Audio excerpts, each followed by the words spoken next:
Super Balita sa Umaga Nationwide. Stand by! Dito sa GMA, naniniwala kami na ang nagbabalita dapat walang kinikilingan, walang mga interes na pinoprotektahan, walang pinapangalagaan, kundi kapakanan ng sambayanan at katotohanan. Balitang walang bahid, walang labis, walang kulay. Serbisyong totoo lang. Oras, 2 minuto makalipas ang alas 7. Handog sa inyo ng Super Radyo DZBB at lahat ng Super Radyo sa Luzon, Visayas at Mindanao. Live ngayong umaga. Ito ang Super Balita sa Umaga Nationwide. Nag-uulat live mula sa Super Radyo DZBB. Narito sina Mike Enriquez at Joel Reyes-Zabel. Lunes po ayan, ika-2 sa buwan ng Oktubre taong 2023. Sa ating mga headlines, babala ng bagyo nakataas sa ilang lugar sa dulong Hilagang Luzon, dulot ng bagyong Jenny. Ilang kumpanya na langis nagpatupad ng malakihang dagdag presyo sa liquefied petroleum gas at auto LPG, dagdag bawas sa presyo ng ilang produktong petrolyo, asahan naman ngayong linggo. Presyo ng itlog, asahan lalo pang tataas sa mga susunod na buwan. Dulot po ng pagtaas ng demand o pangangailangan ayon sa samahan ng mga magmamanok. Isang grupo ng mga manggagawa sa Central Luzon nanawagan ng 150 pisong dagdag sa arawang sahod ng mga manggagawa sa buong bansa. Tatlo pang menor de edad na umano'y biktima ng pang-aabuso ng Socorro Bayanihan Services Incorporated.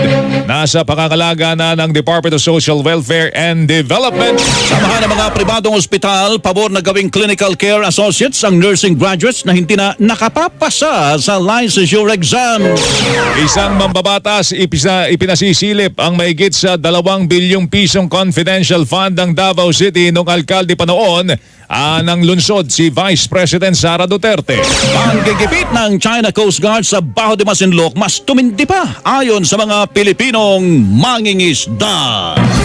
Super Balita sa Umaga Nationwide. Super Radio DZBB. Bantay Bagyo. Nabataan ng bagyong Jenny sa layong 675 kilometro silangang bahagi ng Apari dyan sa Cagayan. Taglay po ng bagyo, pinakamalakas na hangin, 120 kilometro bawat oras malapit po sa gitna at meron pong pagbugso ng hangin, 150 kilometro bawat oras. Nakataas ang babala ng bagyo bilang isa sa Batanes, Babuyan Island, silangang bahagi ng mainland Cagayan at silangang bahagi ng Isabela. Dahil sa trough o extension ng bagyo, ang Cagayan, Isabela, Aurora, Quezon Province at Kabikulan makararanas ng maulap na papawirin na may kalat-kalat na mga pagulan, pagkulog at pagkidlat. Ang Kabisayaan, Zamboanga Peninsula at Mimaropa magkakaroon naman ng maulap na papawirin na may kalat-kalat na mga pagulan, pagkulog, pagkidlat dulot ng habagat na pinaigting ng bagyo. Habang ang Metro Manila at nalalaming bahagi ng bansa ay magkakaroon ng bagyang maulap hanggang sa maulap na kalangitan na may pulo-pulo mga pagulan, pagkulog at pagkidlat dulot ng extension ng bagyo at localized thunderstorm. Super Radio DZBB. Bantay Bagyo. Ito ang Super Balita sa Umaga Nationwide. Nakikinig sa Super Balita sa Umaga Nationwide. Magandang araw po sa inyo. Ramdam po natin yung pabago-bagong timplada po ng panahon mga kapuso. Sobrang init sa umaga. Pagdating ng hapon, bigla tayo uulanin. Nakakasama ho ng katawan, nakakasakit po ng ulo, nakakahilo. Kaya dapat po mag-ingat, bantayan po yun ang ating katawan. Pag may nararamdaman, kailangan pakinggan po ang katawan at po itong babaliwalain. Unahan po natin ang sakit, magpakonsulta po tayo sa doktor, makinig po sa katawan, makinig po sa doktor kapag may gamot na inireseta po sa inyo, sundin at inumin. Siyempre mga kapuso, hindi na po natin dapat hinahati po ang gamot wag na kayong magtipid mga kapuso. Bakit? And dito na po RightMed mga kapuso. Ang tagal na ho nila sa industriya. At ang RightMed ay walang ginawa kundi tumulong sa ating mga kababayan na meron pong sakit para sa dekalidad at abot kayang gamot. Wag ho kayo mahiya magtanong. Hanapin po ang check po ng RightMed. Para sa listahan po ng mga produktong RightMed, bisitahin po kanilang Facebook page, website, www.rightmed.com.ph. If symptoms persist, consult your doctor. Yung mga ka-RightMed po natin dyan sa lungsod po ng Tabaco, sa halagang 150 pesos, pwede na kayo magpa-check up po sa doktor. Bisitahin po ang J-Med Pharmacy sa Siga Avenue, dyan naman sa Tabaco City.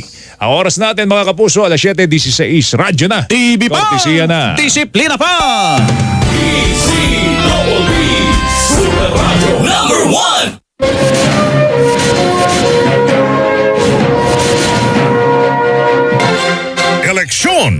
2023. Alam niyo ba na maaring makulong ng 1 taon hanggang 6 na taon ang sinumang masasangkot sa pamimili o pagbebenta ng boto? Ang vote buying o pagbili ng boto ay ang pagbibigay, pag-aalok, pangangako, direkta man o hindi direkta ng pera o anumang bagay na may halaga, pangangako ng trabaho o posisyon, prangkisa o iba pang pabor. Ang vote selling naman o pagbebenta ng boto ay ang paghingi o pagtanggap direkta o hindi direkta ng salapi, posisyon o trabaho at iba pang pabor kapalit ng boto. Kasama din dito ang pagbibigay o pagtanggap ng pera sa pamamagitan ng digital o online banking transactions o ibang mobile wallet applications. Eleksyon 2023.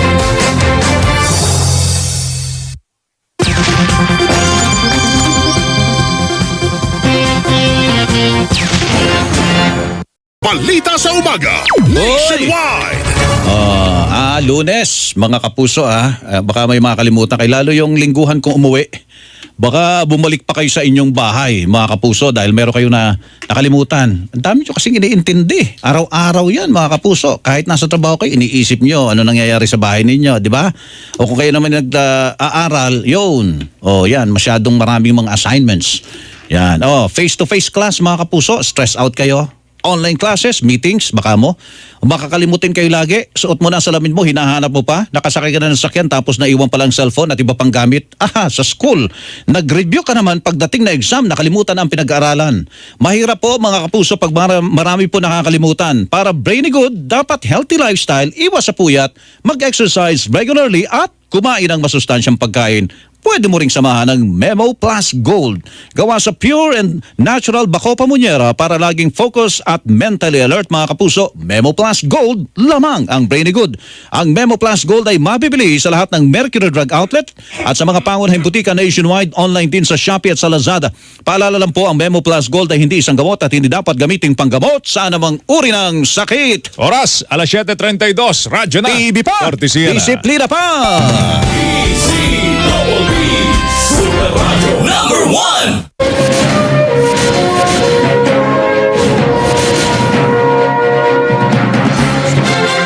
1. Eleksyon 2023. 8 oras lamang tatagal ang botohan sa October 30, 2023 para sa barangay at sangguniang kabataan elections. Itinakda ito ng Commission on Elections mula alas 7 ng umaga hanggang alas 3 ng hapon. Mas maikli namang oras ng botohan sa tinatawag na Emergency Accessible Polling Places para sa mga PWS o Persons with Disability, Senior Citizens at mga buntis. Ito naman ay itinakda ng COMELEC mula alas 7 ng umaga hanggang alas 1 ng hapon lamang. Eleksyon 2023.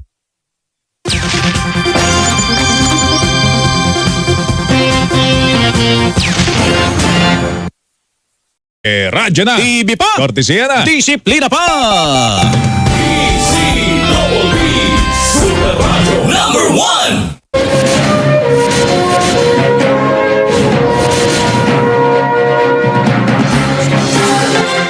Eleksyon 2023. Manual o mano-mano ang botohan sa halalang pang-barangay at sangguniang kabataan sa October 30, 2023. Pero mayroong napili na 3 barangay kung saan gagawin ang pilot testing ng automated barangay at SK elections. Kabilang dito ang barangay Paliparan 3 at Zone 2 sa Dasmariñas City, Cavite at barangay Pasong Tamo sa Quezon City. Gagamitin sa mga lugar na ito ang vote counting machines o VCM na ginamit noong May 9, 2022 national at local elections. Eleksyon 2023.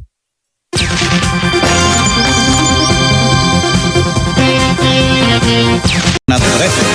Anong babatiin mo, paring Melo? Habang ilang araw na lang at Pasko na, parang Joel. 84 days before Christmas. Abay, tama-tama naman at nakikinig sa atin si Lino Lincalio Lauresta ng Sinuloan, Laguna, listener natin at binabati natin ang advance happy o Merry Christmas. Merry Christmas Yan po sa ating mga kapuso.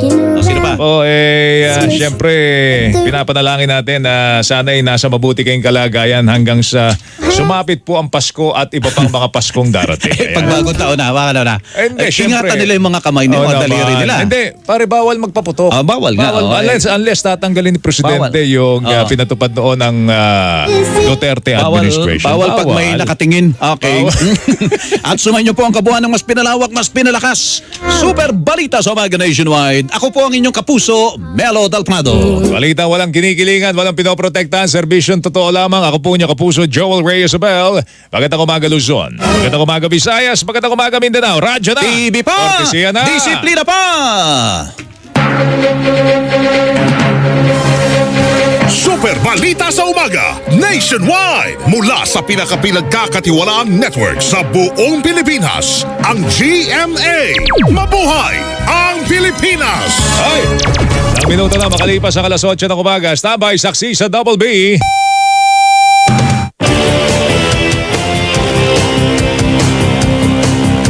Tapat sa balita, yan ang aming anata. DZBB Super Radio 594. Laging naka-alerto, serbisyo, totoo. DZBB Kapuso nyo sa radyo. Walang kinikilingan, walang pinoprotektahan. Serbisyong totoo lamang, walang iwanan. May paninindigan, matatag, maaasahan. DZBB Super Radio 594. Kapusong Pilipino, lahat Super Radio. DZBB Serbisyong totoo. Walang kinikilingan, walang pinoprotektahan.